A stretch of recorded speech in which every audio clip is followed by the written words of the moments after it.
श्री स्वामी समर्थ. स्वामी महाराज तुमच्या सर्व चांगल्या इच्छा पूर्ण करो ही स्वामींच्या चरणी प्रार्थना करते आणि आजच्या व्हिडिओला सुरुवात करते. पण त्या अगोदर चॅनलवरती नवीन असाल तर सबस्क्राईब करा आणि शेजारील बेल आयकॉनलाही प्रेस करा, म्हणजे माझ्या सर्व नवीन व्हिडिओंचं नोटिफिकेशन तुम्हाला मिळेल आणि तुम्ही एक पण व्हिडिओ मिस करणार नाही. येत्या 17 जुलैला आहे आषाढी एकादशी. आषाढी एकादशी ही सर्वात मोठी एकादशी मानली जाते. यालाच देवशयनी एकादशी किंवा शयनी एकादशी या वेगवेगळ्या नावांनी वेगवेगळ्या भागांमध्ये ओळखलं जातं. काही ठिकाणी मोठी एकादशी या वेगवेगळ्या नावांनी सुद्धा ओळखलं जातं. आषाढी एकादशीच्या दिवशी काही उपाय करणं, काही सेवा करणं, भगवान विष्णूंची पूजा करणं हे आपलं प्रथम कर्तव्य आहे.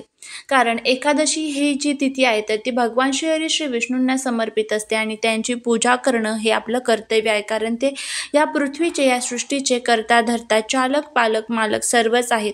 तर आता आषाढी एकादशीपासून भगवान श्री विष्णू 4 महिने निद्रेमध्ये जात असतात आणि त्यानंतर या पृथ्वीचा, या सृष्टीचा कारभार जो आहे तर तो भगवान शिवाच्या हातामध्ये येत असतो.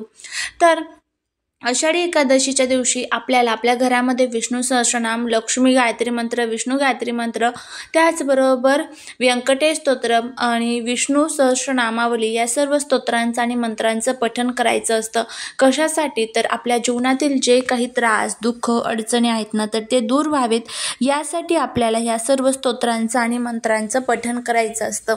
त्यानंतर काही उपायसुद्धा आपल्याला करायचे असतात. आपल्या कुंडलीमध्ये जे काही ग्रहदोष, वास्तुदोष, पितृदोष तयार झालेले आहेत तर ते सर्व दोष संपावे आणि आपल्या घराची खूप मोठ्या प्रमाणामध्ये प्रगती व्हावी यासाठी आपल्याला हे उपाय करणं तितकंच गरजेचं असतं.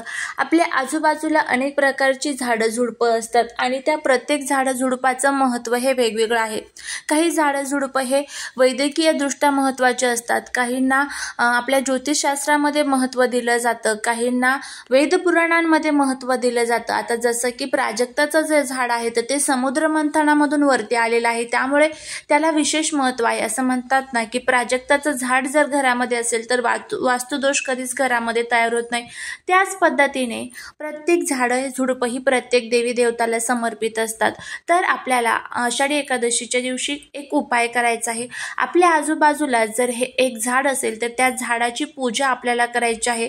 ती पूजा कशासाठी? तर आपल्या जीवनातील शत्रुपीडा, वास्तुदोष, पितृदोष, ग्रहदोष संपावा आणि त्याचबरोबर आपल्या घरातलं जे काही दारिद्र्य आहे तर तेही संपून जावं यासाठी आपल्याला हा उपाय जो आहे तो करायचा आहे. आता हा उपाय कशा पद्धतीने करायचा याची संपूर्ण माहिती आपण घेणार आहोत. आषाढी एकादशीच्या दिवशी आपल्या घरामध्ये श्रीहरीचं पूजन तर झालंच पाहिजे.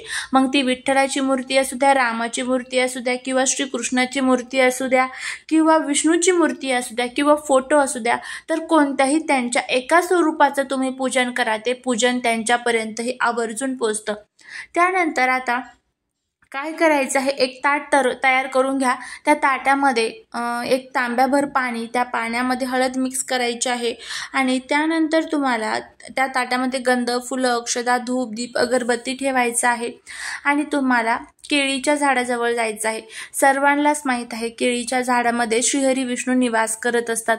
तर केळीच्या झाडापाशी गेल्यानंतर तुम्हाला त्या केळीच्या झाडाला जे पाणी आपण आणलेलं आहे तर ते अर्पण करायचं आहे. अर्पण करत असताना ओम नमो भगवते वासुदेवाय, ओम नमो भगवते वासुदेवाय या मंत्राचा जप करायचा आहे आणि गंध, फुलं, अक्षता, धूप, दीप, अगरबत्ती अर्पण करायची आहे.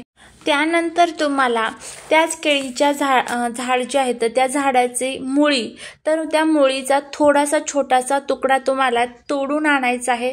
तर आता तो तोडण्यासाठी तुम्हाला इथे कात्रीचा किंवा चाकूचा वगैरे वापर करायचा नाही. हाताच्याच साहाय्याने थोडासा छोटासा तुकडा तुम्हाला तोडून आणायचा आहे.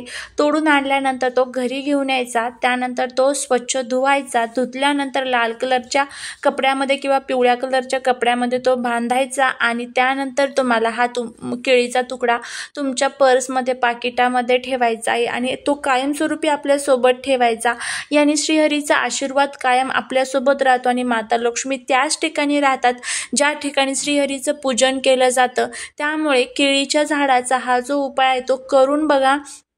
खूप प्रभावी उपाय तुम्हाला नक्कीच सर्व संकटातून, अडचणीतून बाहेर काढेल आणि दारिद्र्य, शत्रुपीडा, वास्तुदोष जे काही आहे तर ते सर्व दूर होईल. हा उपाय तुम्ही दिवसभरामध्ये कधीही करू शकता. झालेली सेवा ही महाराजांच्या चरणी रुजू करते. श्री स्वामी समर्थ.